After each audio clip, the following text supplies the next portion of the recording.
Ça violait également le texte le plus important pour tous les Européens, pour tous les juges européens,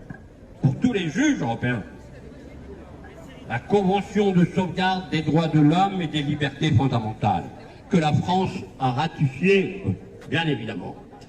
Donc cette convention s'impose au Conseil constitutionnel, s'impose à la Cour constitutionnelle, parce que c'est des juges, c'est pas simplement des conseillers comme au Conseil d'État, ce sont des juges qui disent le droit.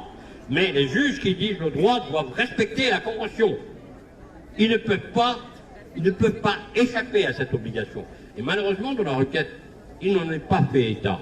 Mais le Conseil, même s'il n'a pas été fait état dans la requête, le Conseil est tenu de respecter la Convention. La Cour européenne des droits de l'homme, aussi imparfaite, il ne faut pas croire.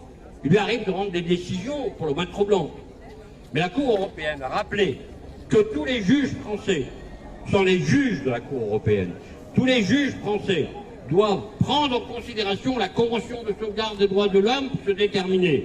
Donc, Laurent Fabius et les 8 autres membres du Conseil constitutionnel, dont on a donné les noms, il faut leur rappeler les noms. Il faut leur rappeler que ce n'est pas le Conseil comme ça, non, c'est chacun qui est responsable. Eh bien, Laurent Fabius et tous les autres membres doivent répondre aux exigences de la Convention. Et qu'ils lisent le préambule de la Convention, et qu'ils lisent tout le reste. Et quand ils auront lu ça, ils censureront l'intégralité du texte. Merci.